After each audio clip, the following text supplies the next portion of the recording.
Hello friends, how are you? This is Dr. Nagi, Ayurveda and Medicine Doctor, and also Isha Hatha Yoga teacher. So today in this video we are going to talk about what is the connection between cosmetics and Ayurveda, and what are the things that are mentioned in Ayurveda which you can use as natural cosmetics.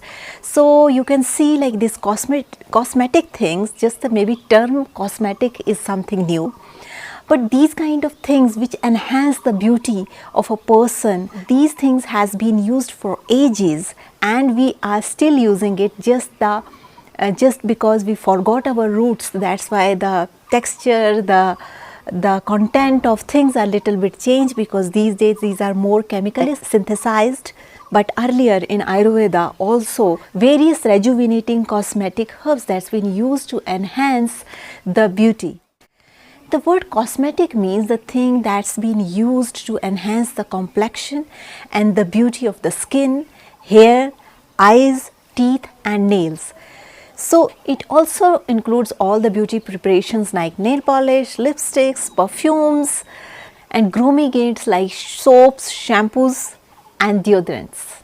We all know Ayurveda is pioneer and is the most ancient science that's been practiced in ancient India for years. And still in many households in India, we use Ayurveda products as a cosmetic things. So I thought I should make a video which describes the Ayurveda aspect of cosmetology and how ancient people and these ancient sciences were so aware of the beauty products, so that people can make use of these beauty products and they can make their skin and complexion and hair healthy in a natural way. But Ayurveda cosmetology is very much different from today's era, because we see most of the times when girls come into teenage, or even once they become 12 years or 13 years of age, then they start focusing more on beauty products. And in many countries are like this, when the women are in the era of 35 to 55, they are more focused on these beauty products. So it depends from country to country and person to person. But yes, we start using these cosmetic products, especially the young teenage girls, when they cross the age of 14, 15. So that time a lot of attraction towards these cosmetic things happen. But Ayurveda philosophy is different. Ayurveda cosmetology started when the child comes in the womb of a mother, and that's been determined at the time of fertilization. So Ayurveda starts its cosmetology from when the embryo is in the womb of mother. So you must be thinking like, how in the womb of mother, what a fetus needs, why a fetus needs some kind of makeup or something.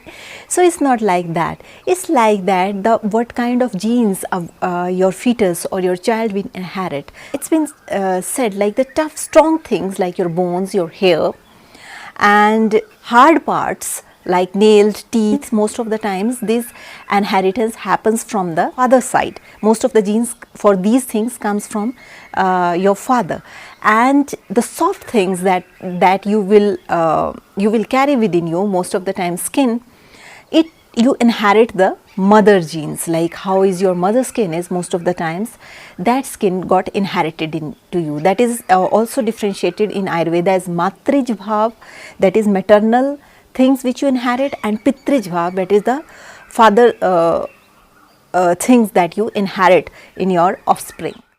Ayurveda provide various formulations for the management of fitness, health and well-being.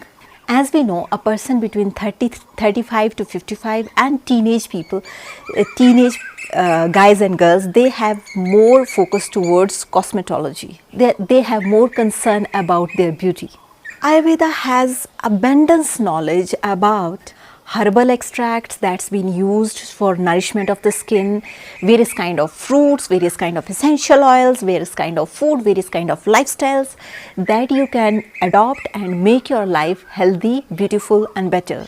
In today's world, beauty has been decided by how you look and what are the beauty criteria, whether the person fit in that or not fit in that. So I feel like it is not the right way to judge a person. But yeah, this is how the world judge people, whether someone is beautiful or not beautiful. Actually, the beauty lies in the eyes of person who loves you. So that makes a lot of difference. But see, because now our world is like this, so we are going through those parameters, but those are not the true parameters to define anybody's beauty, because actual beauty is the beauty of heart and beauty of soul. But yes, because now we are living in a metropolitan age in which everywhere everybody see you as like how your hair are, how your eyes are, how you talk, how you walk. So we also need to consider little bit what is Ayurveda, what Ayurveda can do in certain things, so that you don't use so many chemicals on your skin and so many things on your hair, so that it will cause harm to your skin just to make you fit in the beauty criteria. It's not, at least you start using some natural products that will not harm you so badly. But again, I would like to say, beauty is not something which these products make you. Actual beauty is that how your heart is, how your soul is, how beautiful person you are, how happy you are, because every happy face is a beautiful face.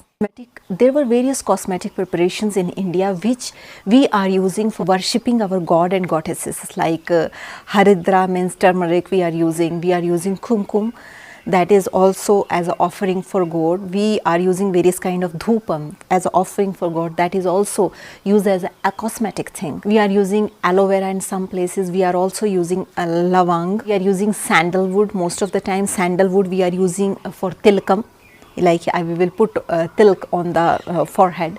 So it also has as an offering to our gods and goddesses we are using it, but we are also using it as a cosmetic point of view, for because they are very healthy and good for your skin.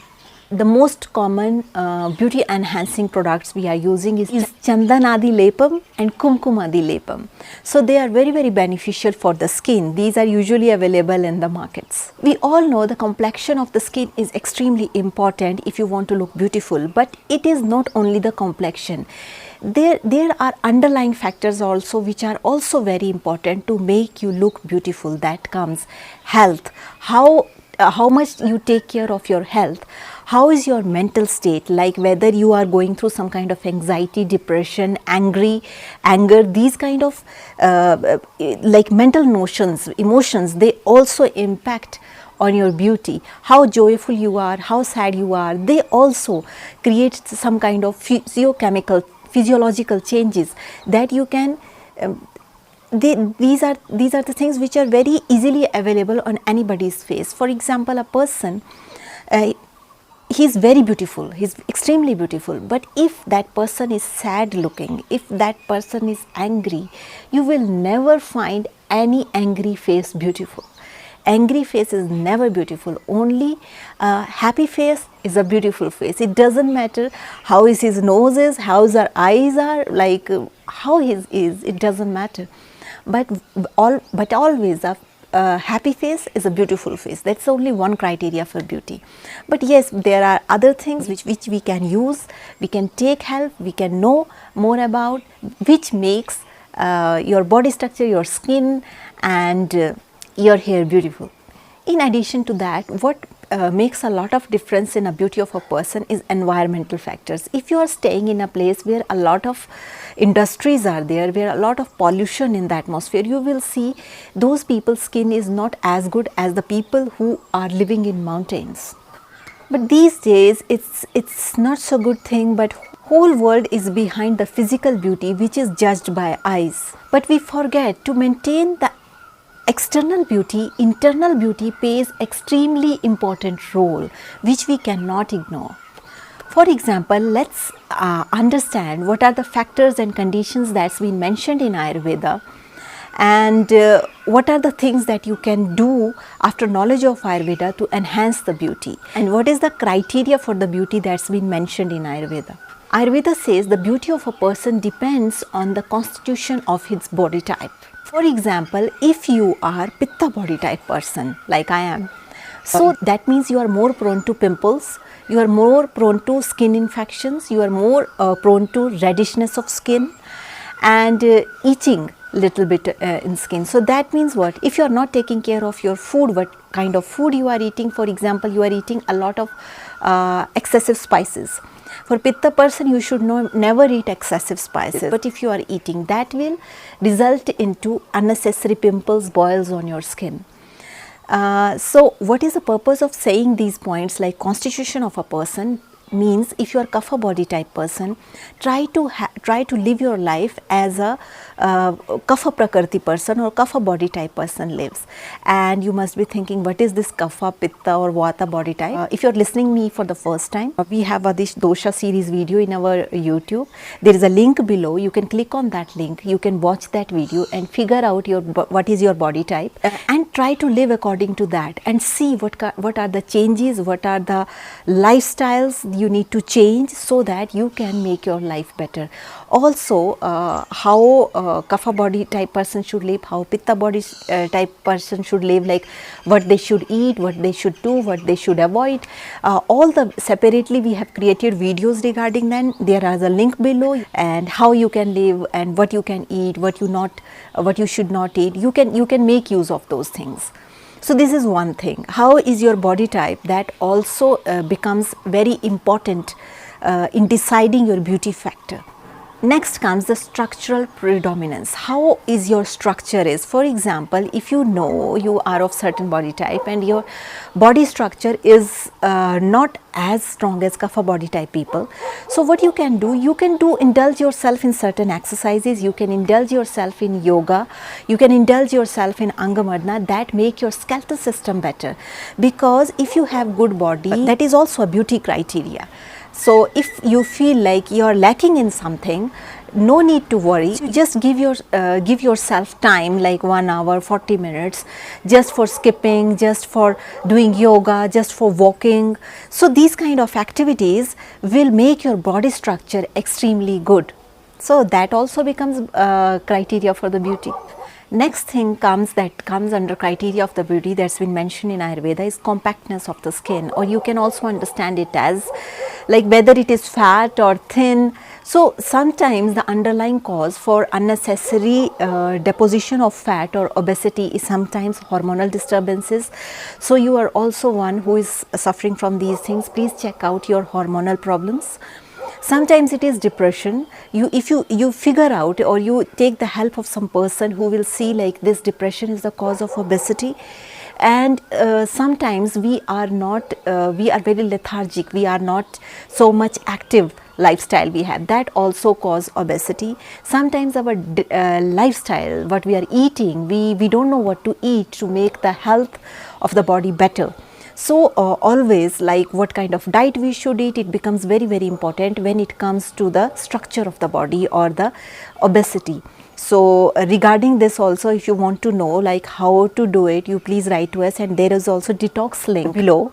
So you can click on that link and see how what are the things that's been mentioned in detox video, and how you can just eat fruits and make your body more strong. So it's very simple thing which you can use in your day-to-day life and bring your body into proper shape. In addition to that, Ayurveda also says beauty factor, like we said, beauty is decided in the womb of a mother.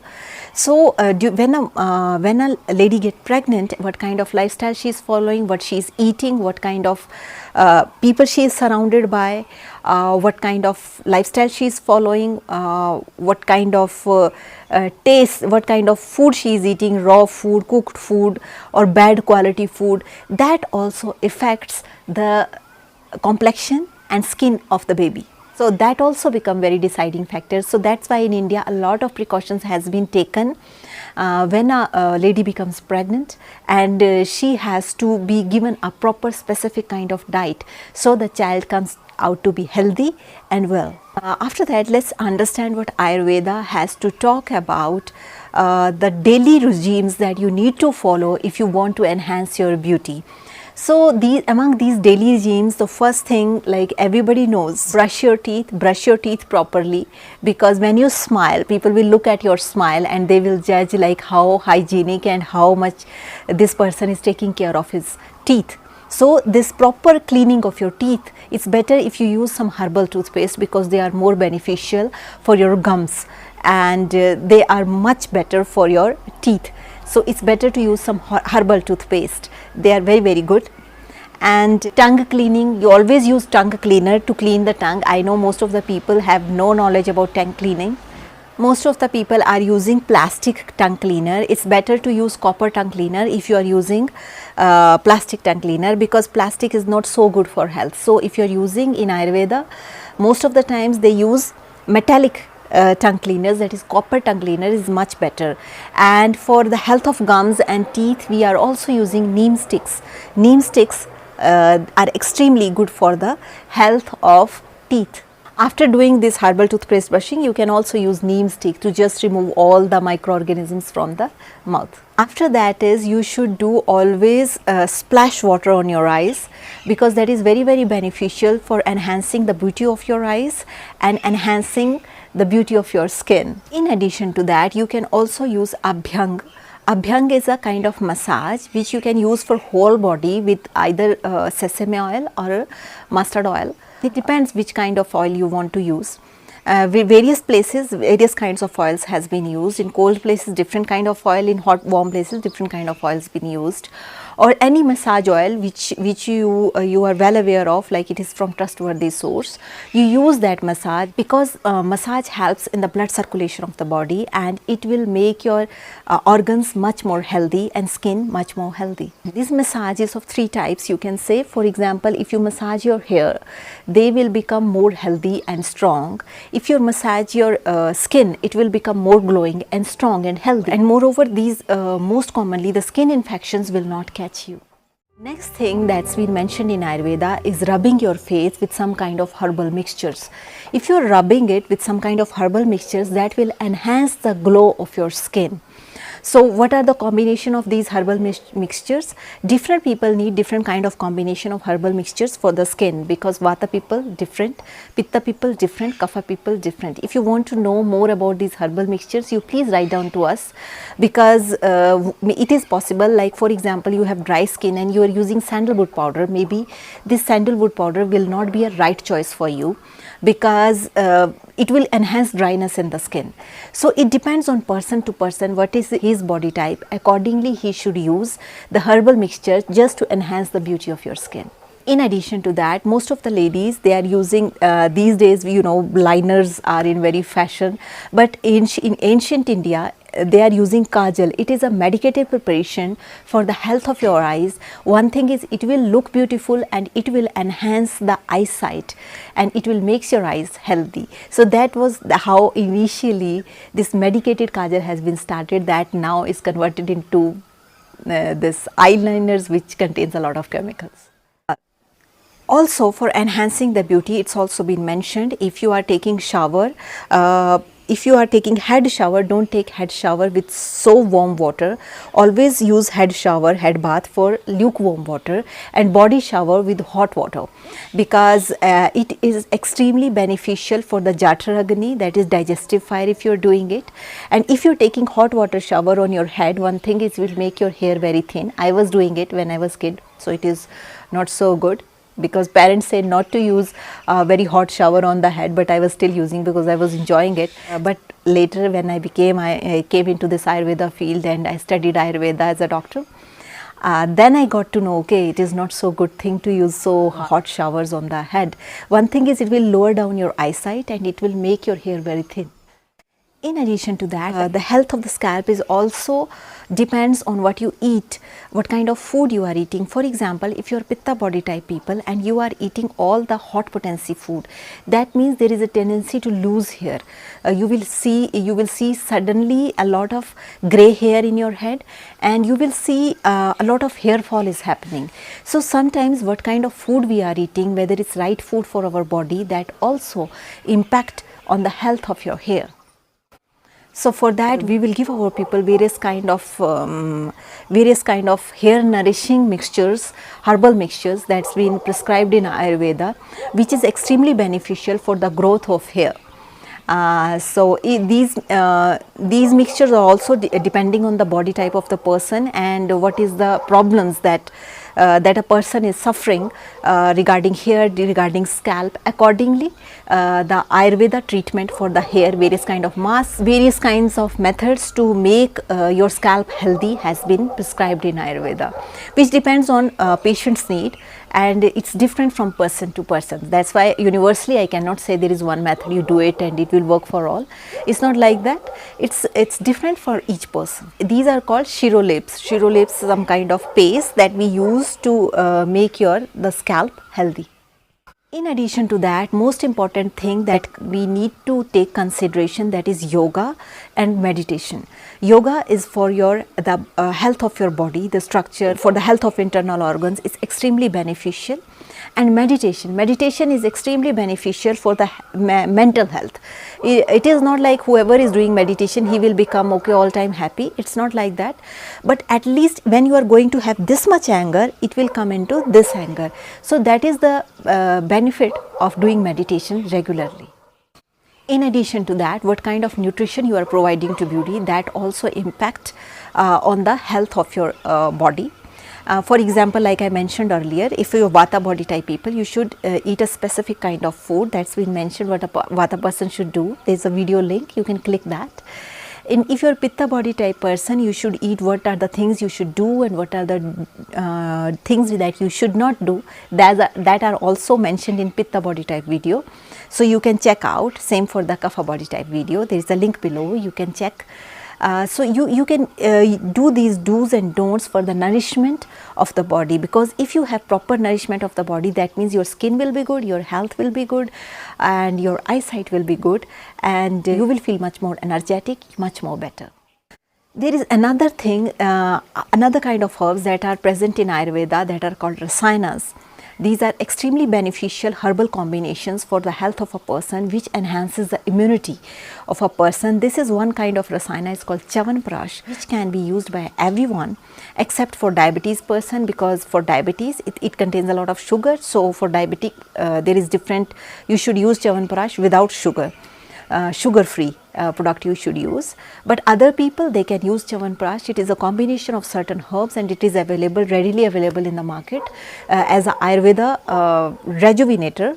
So you can use it to enhance immunity. So you must be thinking like which Chyawanprash you can use, because various brands of Chyawanprash comes. So make sure the brand whichever you are using, it is a trustworthy brand and it has good results and proper pharmacy it's been made, because only then it can yield best results. Main point of why in Ayurveda science has been described as wonderful medicines, because they are anti-aging, they enhance immunity, that they make a person healthy and strong, and they also revitalize Rasa Dhatu. Rasa Dhatu is the first tissue which is made after we eat food, and when you revitalize Rasa Dhatu, that means the another two tissues which are going to become from Ras to Rakt, means blood, to Med, Ras, Rakt, Mans, Med, Asthi, Majja, Shukra. So these are the 7 layers of dhatus or tissues. They will be healthy if your first dhatu, that is Rasa Dhatu, will be healthy. So it's a whole big science behind that, and a whole lot of various kind of science that's been mentioned in Ayurveda. But yes, I always as I always request people, never go for self medication. Always take advice of a Ayurveda doctor if you are going to take any Ayurveda product, because you see like these herbs looks very simple, you want to use it for the well-being, but sometimes certain herbs are not suitable for certain body type person. So it is very, very important before taking any kind of Ayurveda medicine, you always consult Ayurveda doctor. Self medication is never good for health. Next thing which we can use as antioxidants, like these days we know antioxidants are a lot in fashion, because they have omega-3 fatty acids, vitamin A, C, B12 and iron, zinc, vitamin E. So these all things we are using to enhance our immunity, to make our complexion better. But Ayurveda says you can use this buttermilk, which there is a preparation, very common preparation in Ayurveda, buttermilk. It has a lot of antioxidants and it is extremely beneficial for your health, for your skin, for your digestive fire, because Ayurveda also has a concept, if you have good digestive fire, you will have good complexion. In addition to that, in Ayurveda, a lot of herbs has been mentioned. For example, they put shikakai for the health of your hair. That is extremely beneficial for removing all the diseases from your scalp. but which person can use it, which person cannot use it, it depends on person's body type. In the same way, Ayurveda natural moisturizer is known as aloe vera. Aloe vera is extremely beneficial for your skin, even for cuts, wounds. It acts as a very good moisturizer, and it can also be used as a sunscreen. It also removes all the unnecessary inflammations that developed on your skin. So it is natural and it has tremendous benefits. In addition to that, turmeric is extremely beneficial for your skin, and wild carrot is extremely good for your skin. In addition to that, tulsi is there, marigold is there. They are all the herbs which are very, very beneficial for your skin, for your health, and you can apply it on your skin and make your skin beautiful naturally. And they are they are herbs also, they are nourishing, they don't have any side effect, and you can yield only benefits out of them. But yes, at the same time, if you want to take proper consultation from some Ayurveda doctor, you please use proper consultation before applying any kind of herb on your face. It would be good for you. In addition to that, you always in Ayurveda, in a beauty criteria, one more thing is mentioned, that is how is your behavioral regime, like how you behave, how you think, and what are the things that you should do, what are the things that you should stop, like anger. You should not, you should try to hold anger, you should not just put anger on someone. So these are all the precautions and measures that's been mentioned in Ayurveda. Try to make yourself more happy, try to be in pleasant atmosphere, try to speak pleasant so that not to hurt anyone. So these are the things that you try to incorporate in your behavior that will make you more beautiful. And always put smile on your face, because a smiling face is a beautiful face. For that you can use yoga, meditation, pranayam. They are extremely beneficial for bringing smile on your face. So if you have any questions regarding these cosmetic things of Ayurveda, you please write to us. And if you have not subscribed us till now, please take a minute and click a subscribe button and hit the bell icon so that you will stay in touch with us. So with this note, I would like to say stay healthy, stay blessed, and if you have any question regarding this, you please don't hesitate to write to us. We will try our best way possible to answer your questions in the best way. Stay blessed, stay healthy.